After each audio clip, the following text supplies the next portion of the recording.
Morning, everybody. Happy Sunday. Sorry for the late start. We had a couple technical difficulties. Uh, but one thing we are going to do is we're going to try to put a comment here. Hmm. Comment did not work for some reason. No matter. We're still going to push forward. I'm trying to use my EVMux program because I'm trying to get people to come on live and tell us their doggy experiences and we have a nice conversation. Right now, I am struggling to get my comments to work. So sit tight one hot minute and let's see if we can get something going here. Okay. I think we are actually connected this time. So anyway, sorry guys about this, guys. I actually did a whole half of a show already, explaining why you see me and not my dogs. So I apologize for that little hang up there, little hiccup. But today I want to talk about dog training because when do I not talk about dog training, right, guys? I'm always talking about dog training. And even though I'm not a dog trainer, you know what I'm saying? But I do like having dogs that are obedient and I want to have a safe environment for my dogs at home. And so let me turn this music down real quick so that we can talk. And I'm hoping my volume is not too loud. If anyone's in the chat, it can give me a comment. Just let me know about my volume if it's too high or if it's too low. Send me a comment. I think I don't see how comments are working right now, but if it is working, please send a type of comment, and so I can get a little bit of feedback because this is my first time actually doing it live like this. I'm usually in the backyard with Storm and Rain running around and Missy, joining us for the fun. But today we're doing something different. Why not? I want to definitely interact with you guys more. So comments, please, if you can. If you have dogs and you want to talk about your experience, if you want to jump on, and if I can get this linked to work, I would love to have you on. But before we jump into this video, I just want to kind of give you kind of an idea of what I do if you're new. Because if you're in the chat or if you're in the stream and you're like, "Ian, who is this guy?" I'm just a regular person. I have a full time job. I've got two big dogs. That's why the channel's named Storm and Rain, because my Storm is my Rottweiler and Rain is my Connie Corso, and they're massive dogs. And I got a little dog as well. And so the dynamic of my house is really interesting. But I have to have a safe house. I have to have a safe environment for my dogs, and my family has to be safe. So there's certain things I have to do, even though I'm busy uh, doing a full time job, even though I have all these responsibilities. I still have to make sure that my family is safe. And so the things that I've learned to do to make sure that my dogs, because I mean, my Connie Corso at any moment, if he feels that he wants to do something, there's little that anyone can stop them from doing, unless you've been training your dog. So I just want to kind of share that information, put that out there, and how I've been doing it as a busy person. Like I said, sometimes people get a little bit overwhelmed with listening to the dog trainers and stuff like that, and that's fine. I do too. Like I said, I'm not a dog trainer, but I have learned from them. And a lot of the stuff that I've kind of picked up on, either I've learned through experience or I've listened to them talk about what they do with their dogs, and then apply that to my daily life with my dogs. So let me just show you this guy. So I watch him occasionally. He comes up on my feed. His name is Beckman. So he's got this thing called Beckman's Dog Trainer. And I like his approach. I really do. He has that no nonsense, very, very seemingly detached, but very, very good style of training dogs. And so I want to show you this little clip of what this. He has this aggressive dog, and I want to show you some things that he does that I think I have maybe instinctually have done or learned from other people, and I think it's good to kind of share. So let's get jump into this real quick.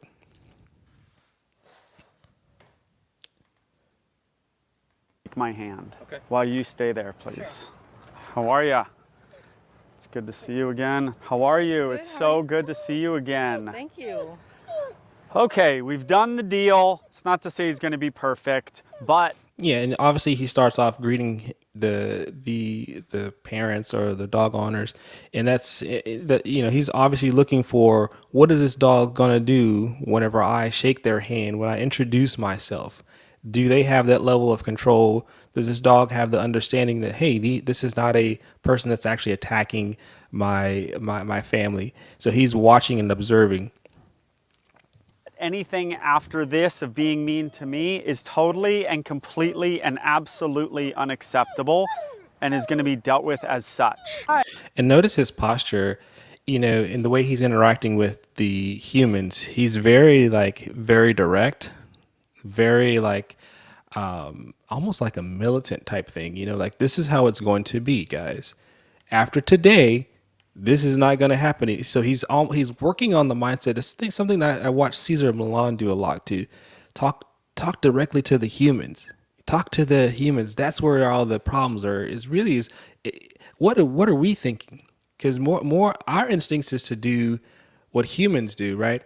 If I'm nice to you, you're nice to me. We don't walk up to people and like, man, if I need to dominate you, if I don't dominate you, you gonna do something I don't like. So let me start dominating you right now. We don't have that, instinct to be like that. We're more like, let me be nice to you so that maybe you treat me with nice kindness. But dogs don't necessarily see things like that. They respect who's more dominant. Hey, bring him back over there by that trash can. Ooh, did you see that? He said, bring him back over there where the trash can is. Yeah. Well, part of this is like, if you're not like that naturally, you're not like a militant, or if you've never been in the military or been a military training instructor, we call them MTIs. I'm in the military, by the way. I have a lot of respect for those guys. Like, I just don't know how you just treat people the way you treat them. I mean, it's an act. It really is an act. Because these people, when you meet them outside of the military, outside of training, they're just normal people, right? But they have to put on that act, get into your head, right? So that's what he's doing. He's like, listen, put the dog over there, tell him to sit down. He's not talking to the dog. Tell him sit his butt down. Tell him to sit his butt down. Stay. He's demonstrating that posture that you have to have with your dog. See, I mean, this guy is kind of like linky and kind of like sit. He's not coming across dominant. This guy here he's a new character. He's a new person. He's like, come back. Tell him sit. Sit. Stay. Hi, how are you? Good, how are it's you? so good to see you. you. Walk him over there. This and you see how he did this time. He tries to offer a correction. And so these people, they're doing the right thing. They have the right mindset. And it's when you're around a trainer, you want to act better. You want to act like you are actually involved with your dog. And so the real question is, how are you when you leave, right? So in front of the trainer, because the trainer is giving that energy, that vibe that, oh, we're in a military situation. Everything needs to be in order. We need to follow directions. And so so the humans are following in line, right? So this dog trainer is training the humans, and they're responding to his training. Eventually, it's going to trickle down to the dog, to where the dog's going to start responding to the training. So it's really interesting how it's mainly on us and changing our mindset, and then that trickles down to the dog. Like I said, I'm no dog trainer, but I have noticed that with 12 years I've owned a dog now, that it's like you have to get into their mind. You have to get in their mind, because there's times where they think that they can do something or they want to do something, but you've already kind of put it in their mind that they can't. And in reality, they could. But since they're in their mind, they can't do it. They don't. This is my most in-depth and thorough video about dogs that bark and lunge at Let me skip a little bit. okay person. That was done at the beginning, and then after that, they need to treat the behavior. I want you to do a little extra pop, and I want you to stand there and look at him. We're not freaking doing this right now. And that's it's more of a dominant thing. See, he said it right there. It's more of a dominant thing. He's letting you know you've got to put on the act. You got to put on that act. I think that's probably the hardest part. So if you have a dog, you got a big dog, and you're trying to train them, and you're like, you love that dog. That's the dog that you want, that puts its head on your lap when you're on the couch. Just the dog that licks you and is so sweet to you. I don't want to be mean to my little poodle. I don't want to be mean to my little poodle. They're such a great little dog. Why should I have to be this way? This dog loves me. This guy's telling me I've got to be like, hey, you sat down. You got to detach yourself a little bit from your emotions with the dog, because again, you're not teaching them if they're taking control. If they're doing exactly what they want to do what they want to do when they want to do it, you don't have control. So he's saying, okay, detach a little bit and don't just yank on the collar, give him that negative correction, which is necessary, but also lean into that saying, listen, I'm dominant. I'm dominant. So I'm gonna pop this collar and I'm gonna expect you to behave and expect you, it's just that personality that you have to kind of develop. So listen to this. Listen to the rest of this. I want you to walk away. I want you to go pop, and I want your whole energy to be like, do you think I'm messing around? Your whole energy needs to be like, you think I'm messing with you? This is serious. Now, for you people that are not like that, naturally, you have to put on that act. You have to act it. You got to be like, listen, I'm not playing with you today. And even in the back of your mind, you're thinking, man, I would never say this to anybody. Oh my gosh, I feel so uncomfortable doing this. Listen, dog, I told you, your energy, your dog has to pick up on that dominant personality. Really think I'm messing around right now? I think I'm messing around right now. Like I am so not messing around. Like the most you've ever been. The distance away from the family is the true correction. Then we're gonna add no nonsense daddy to it as a little extra. Yeah, that's something I think I don't naturally think about is there's a correctional, there's the behavior that you're displaying that's more dominant, but then there's also, he says, the distance. So he's like pull that dog away. You want to bark at this person, you want to get at this person, you want to do blah blah blah blah, but you know what? I'm not letting you have the distance. I mean, I'm not letting you be even close enough to the situation to be able to do that. So, very, very, very interesting perspective. Knock this nonsense off. But the distance is 80% of this, just so you know. Do you know that? That's the thing. That correction doesn't matter.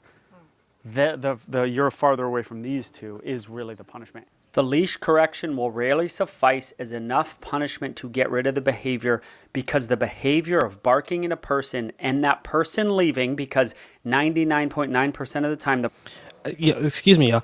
Let me jump in real quick because I just realized there's comments. Since I'm new to using this platform, I'm not quite savvy with being able to, because I'm at my desk today. So I'm in the good old studio, if you can kind of see around me. I'm not in my normal backyard where you normally see me. So I'm now looking at my phone, and I see there's a couple of comments. So good morning, Paul. What's going on? I hope you can see me now and listening on my drive. Okay, awesome. Cool. And then Grandpa's in here too. Good morning. So hopefully this this new platform adds some value to the show, to the channel. But sorry for the little kinks. I'm working on those. Let's get back to what he was saying. the person leaves upon the bark, or the owners pet the dog, or the dog barks then gets closer to the owners, is the reinforcement. Here's going to be a bark right there. The owner's on it. He's going to do a sit. He's no nonsense. Now he's got a tight leash right there. Right here, watch. I say loosen the leash. Right there. Then he loosens the leash. Why is that important? Because he's got to do something different. Right there. So that's what's interesting to me, is that a lot of it is about mindset and snapping them out of the mindset. You guys watch me in the backyard, and I spend so much time trying to find what is it that's going to snap my dogs out of the mindset, because that's when we hit those red line situations, when your dog is hyper focused on something and you don't want them to do it right. Like for instance, you see Rain in the backyard, the neighbors pop open the back door, boom, and then next thing you know, their German shepherds come running, and my dog's like, oh, I gotta go run the fence line, and I'm like, no, Rain, come back, stop, but he's hyper focused, right? So what is it that I can do to snap that mindset? So I'm frantically trying to figure it out. Is it treats? Is it, some people suggested the e-collars. What is it that I can actually do to get my dog to snap out of that mindset? And so in this case, whenever the owner is holding that dog, he's got that leash really tight and the dog is sitting, but there's still that energy there. There's still that mindset like, yeah, I got to sit, but I still want to go bark at this dude. And so the trainer, Beckman, he's like, do something different. Loosen the collar. That's counterintuitive, but it's different. And the dog just says, "Oh, okay. Oh, all right. That's a little bit different, but okay." But now he's paying attention to the owner because he felt it snapped his mind. It's something simple, not very intuitive, but it snaps the mind. Don't really care if it's a tight or loose leash.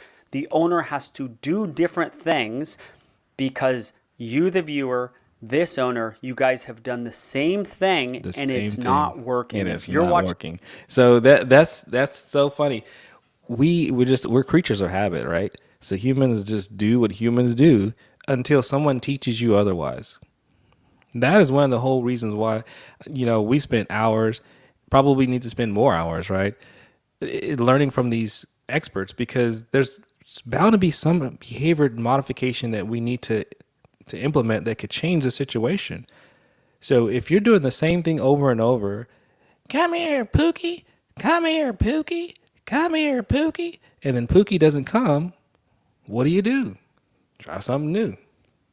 this video at this point, and you have a leash reactive dog, what you have done is not working. So touching the dog differently is important. So he had a tight leash, I said loosen the leash. If he had a loose leash, I might say tighten the leash. Now I want you to watch this dog right now. He's going to bark at me, and I have to do normal stuff. I have to be a normal person. I can look at a dog. Ready? Watch the down right here. He says down, the dog say 3 steps forward. That's great. This guy, I like Beckman. He really pays attention to what he's seeing from the dog. And again, he's a dog trainer, right? And so he's probably spent many hours studying these dogs and behavior of dogs. But one thing I've noticed is that they will challenge your correction, and so you have to pick up on those things because sometimes it slips by you. Like, well, he just kind of said, he kind of did it, kind of came back, and he really didn't do it. So in that dog's mind, it's like, well, yeah, this is enough to appease you. If I could just partially sit and I'll still get the treat. Is that good enough? Is that good enough? And so that mindset that he's trying to convey is that, look, being persistent and not taking less than what I asked for. Again, that's that whole militant mindset that persona that you have to take on when you're training your dog. And guys, I'm telling you, it is not intuitive for me either. I'm not that kind of person. I could never be an MTI, okay, which is that military training instructor I was telling you about. I could never do that. I just don't have it in me to just constantly be yelling at human beings about mundane things like get in line, stop talking, hey, you shut up. I just now I could fake it long enough to train my dogs, but you know what I mean. It's not the down that the owner asked. That's a down. Then the dog said, yeah, but I'll do it 3 feet closer to 3 mom. feet closer to mom. That is an opportunity. So I told him to turn around and go 5 feet the other way. That's an opportunity for the owner to say, no, that's not good enough. And it makes an impression on the dog's brain. See, that's the thing. And I'm going to fast forward a little bit too. But all these little things just conveys to the dog that, look, I'm the dominant person. So as the dominant person, I don't accept partial responses. I expect you to do exactly what I asked you to do. And just that mindset, that change in you as a human being to take on that persona has its effect on the dog. And that's what he's after. So let me fast forward a little bit. I'm going to fast forward to this part here. I think it's a cool part. See on a video.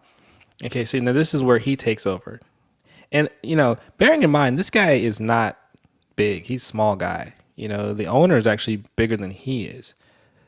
But it's how you come across, right? Do you come across as dominant? Because they are responding to the dominance in your body posture, your energy, the way you sound. and how you are physically interacting with him, not the fact that you look bigger, you know? So this guy is flexing his skills because he knows, look, this dog doesn't care how big I am. He cares about how I treat him and and what I say to him and how I interact with him. And if I come across as being more dominant to this dog, then it's going to fall in line. So he starts to flex his muscles right now. There's a lot of very subtle things to. And also, I'm sorry for stopping a lot, but because I'm seeing so many things, his posture when he walks, notice how he has his chest up. He's walking with confidence. He's not overly, and this is what I'm guilty of doing. I usually look at my dog a lot, focusing on, hey, was it, instead of just being straightforward, very confidently walk and expecting this dog to be at my side and take my leadership. Energy, and I'm going to explain it more later in this video, but it's the way you carry yourself. Ooh. It's the confidence you carry yourself. I just it's said the that. timing of what you do. That's energy. Now he's going to try to bite me right here, and I'm not having it. You can't try to bite people because you feel like it, because you're a little stressed.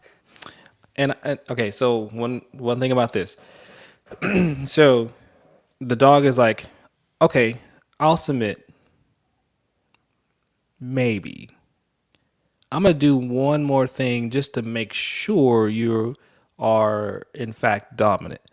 Because so far you've been giving me dominant vibes, but let me try to bite you and see what you're going to do now, huh? What you going to do now when I bite you? And then the guy's like, well, you can try. So obviously this German Shepherd has on the muzzle. So that's I talk about that a lot too, is, when you're training and you're trying to get these dogs under control, or if your dog is just, not quite ready for prime time, use that muzzle, man. It just offers you protection, and it also offers you an opportunity to let your dog give its best shot and not hurt yourself.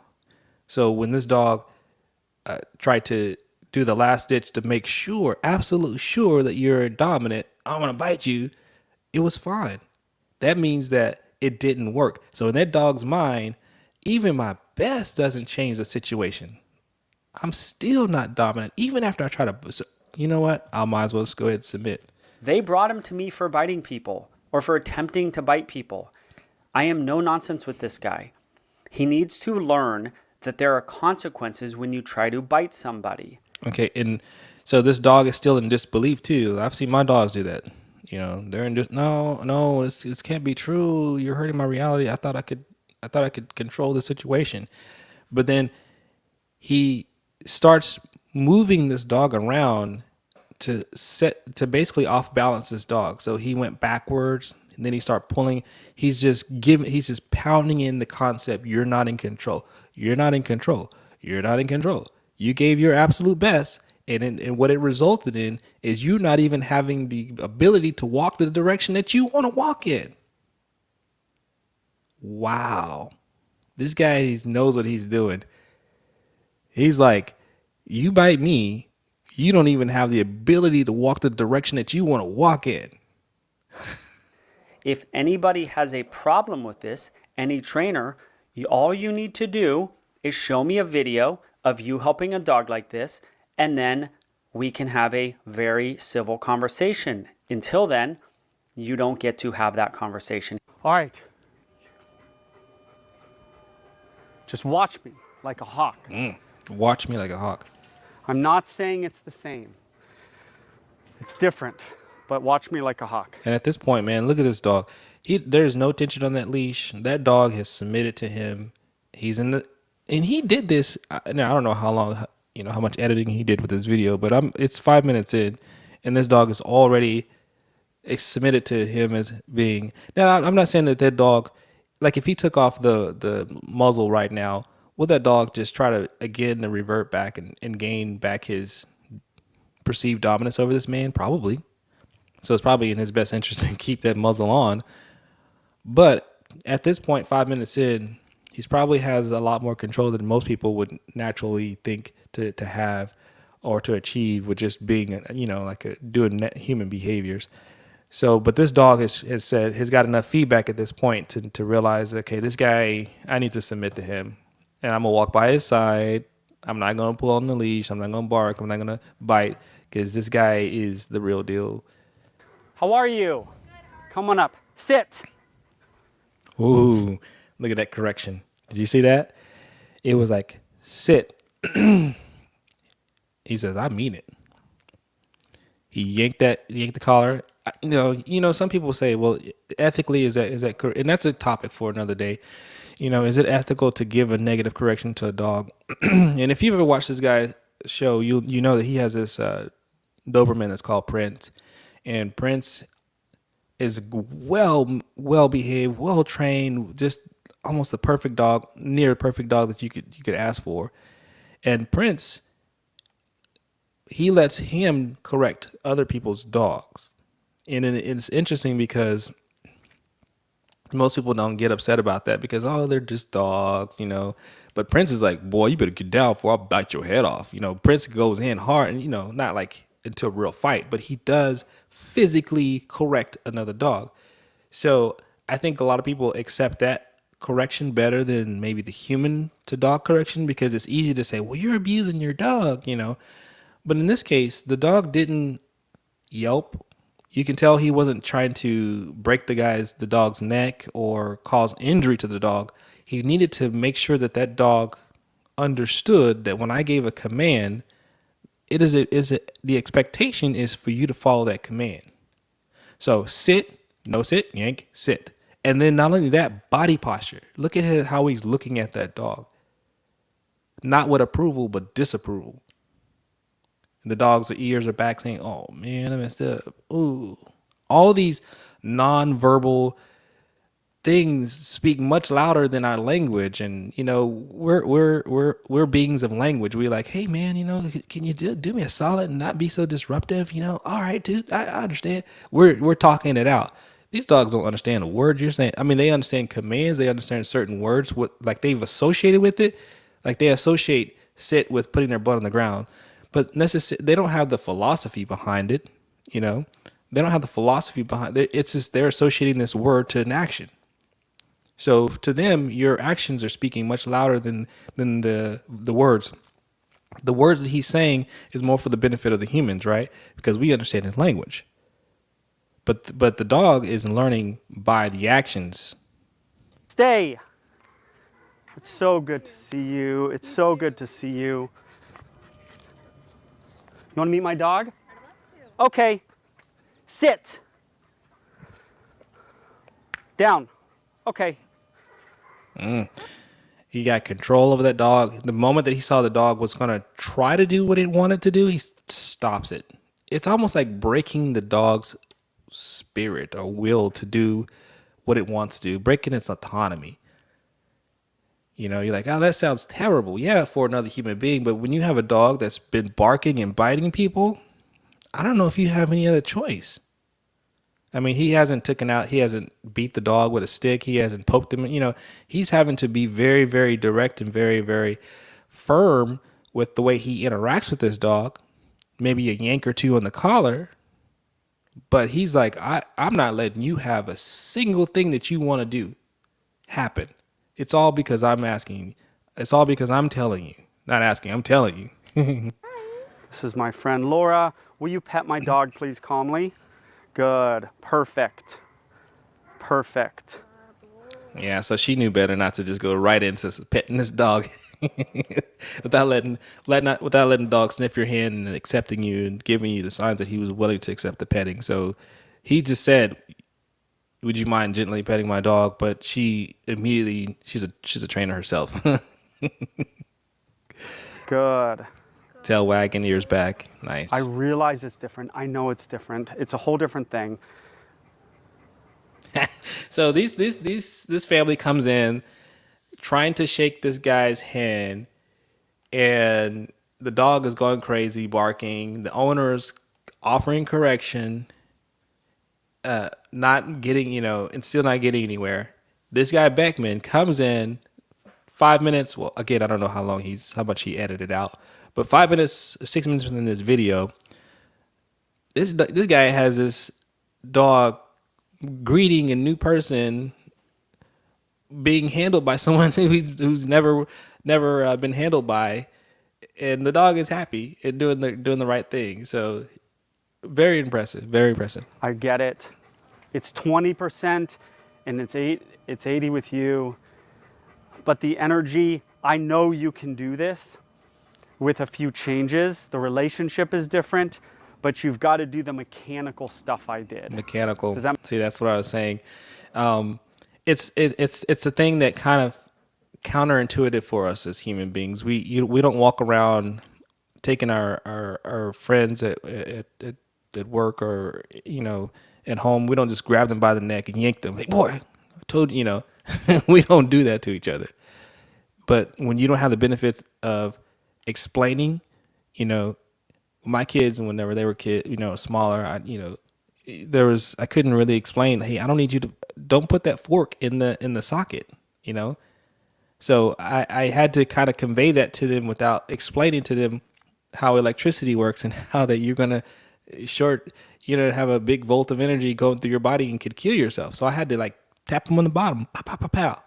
No, don't you ever do that again. And my son actually did that. He was coming towards that and it freaked me out.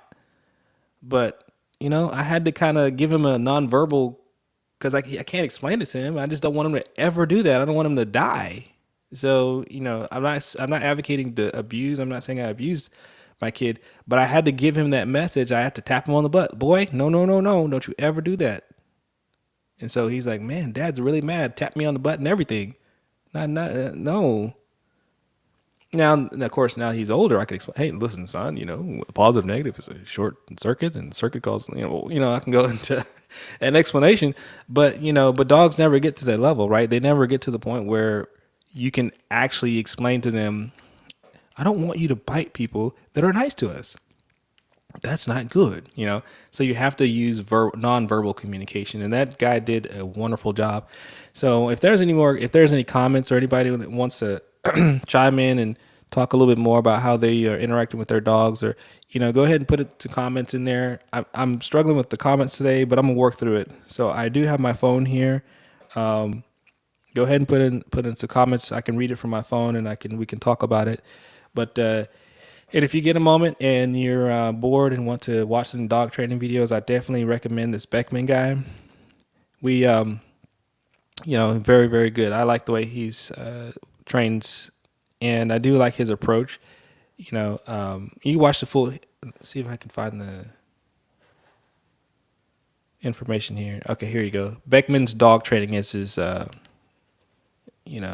his website if you want to go, or his YouTube if you want to go check him out. So anyway, thank you guys for hanging out with me. I'm trying this new platform. I know there is one dog trainer named Aiden. They wanted to come on, and so that's why I'm coming back to this platform, and that's why I'm trying something new sitting at my desk. It's just because I want to have a system where people that do want to come on, I can have a more stable internet source. They can come on and do, share some of those training techniques they use. I think this could be helpful to a lot of people that are, like I said, are trying to get into the big dog game, and they are trying to find some no nonsense, kind of like Beckman was talking about, or some just practical stuff. They want to get the quick and dirty without, having to have the fanfare of the entire, 6-hour show. Nothing wrong with that. I've watched hours and hours of Cesar Millan and all those other trainers, and K9, Cali, the guy, I've watched him in a while, a while back. But, if you're just trying to just jump in to get some hot training tools, because I only got 2 hours a day, I only got 30 minutes a day to interact with my dog. I got to go to work, but I need to make sure my dog is safe. Come join us, share those hot tips. We do our best. We do our best. I've lost at least one dog in my life, and due to my ignorance, and I talk about it quite a bit. Because of that reason, I feel obligated to tell other people. When you see my dogs in the backyard, what do you not see on their necks? Collars. Why? Because I had an experience. So I'm going to tell you up front, listen, if you got rowdy dogs that play rough, that grab around their necks and stuff, be careful with those collars, man, because they can get tangled up. They can, those collars can get caught on things. So, unless you just have to have these collars on, unless their dogs don't do that type of rough play, or you got a nice secure fence in the backyard where you don't necessarily need the collars, I would recommend not doing it. Now, if you're going out, getting ready to go to the store, and you need to have collars and a leash on your dog, go right ahead. My dog does that. My dogs do that whenever we leave to go to socialize, which we don't do enough of, by the way. They have to have their collars on, and so they're gonna have the leashes on. But in the backyard, when we're away, when we're not at home, they don't have collars on. So those little things like that are very, very helpful, I think, just to share that. And my other thing is, how did I feel losing a dog that I love from a lack of my own knowledge? That felt terrible. I think that was probably what ate me up the long, because I felt so bad for so long with my dog dying. But I was deeply disappointed in myself for not knowing. I'm like, how did I not know this? That this could happen? You know? I saw a video, and I won't be much longer, but I did see a video, not a video. I'm sorry. It was actually on a YouTube group. I'm a part of a Connie Corso training group, and occasionally, your feed shows you things. And I saw one lady saying that my dog died from the gastric volvulus thing, and she may have said stomach twisted or flipped or whatever, and I'm like, if someone doesn't tell you about this, how would you ever know that feeding my dog some kibble, give them some water, and letting them go outside and play could actually be potentially harmful to my dog if they're jumping around and their stomach flips up on itself? Like, where is the dog manual that you get that information? You have all these dog owners. They have these little small, tiny dogs, and they don't worry about those things, so nobody talks about it. But then the big dog owners, they know about it. Did you get the message? Did I get the message? Who's out there saying, "Hey guys, just so you know," you know what I mean? Just so you know, if you give your dog a bunch of kibble and a bunch of water, it's like a rock in their stomach. And if their stomach is not stapled down when they're outside playing around and jumping around, that big old rock will have their stomach flip on itself, and it kinks on the ends, and it loses blood supply, and your dog can die within a day, within 24 hours. What? No one said what? We need to share this information, yo. My Rotties, when they got parvo, I was blown off my feet. My dogs are vaccinated. Why? How on earth can my dogs have parvo? How can they get parvo? They were vaccinated. What happened there? Oh, Rottweilers can still get parvo even if they're vaccinated? Oh, well, it'd be nice to know. It'd be nice to know that sometimes the vaccine doesn't work, or whatever the mutation that year or whatever happens, the vaccine is ineffective. Well, we were very lucky to have insurance and very lucky to be able to have our dogs admitted into the hospital for a week and a half. But I didn't know that was a possibility. We thought we were good dog owners. All of a sudden, our dogs got parvo. Our puppies can die? Wow. Here's something else I learned. So if your dogs are vaccinated and the dog gets the disease, guess what you can do? You can reach out to the company and tell them, hey, I got proof that my dog was vaccinated with your product. Help me out. And guess what they'll do? They will help contribute to the medical bills. Well, that's nice to know. Anyway, guys, I don't see a whole lot of comments. Oh, there's some comments. Hello, Samantha. Good morning. I'm so sorry. This is very different style this morning that we're going at. And we're not in the backyard today. You're not in Kansas anymore, Toto. We're in the music studio, so you probably can't see all the stuff in the background, but I've got all my instruments and stuff here. So yes, and I apologize for the late start this morning, but I was having some technical difficulty. Thank you, Samantha. I think I like it too. I want to do more of this, especially like I said, a lot of this was she's laughing. A lot of this came about because Aiden was one of the dog trainers.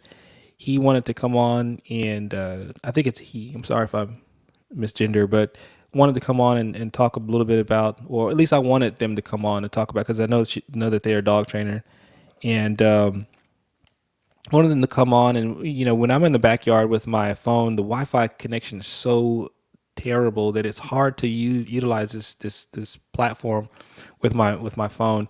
So coming into the office and sitting where there's a direct connection, I can accommodate that. So I'm trying to switch it up, just because I want, if people want to come on and share techniques, I want them to, because that's what I went on this whole rant about, is that sharing that information, I think, is very, very important. And cutting to the chase. I don't mind watching a 40-minute hour video. Like my video is getting up to about 40 minutes at this point. But oh, I see somebody's got a birthday coming.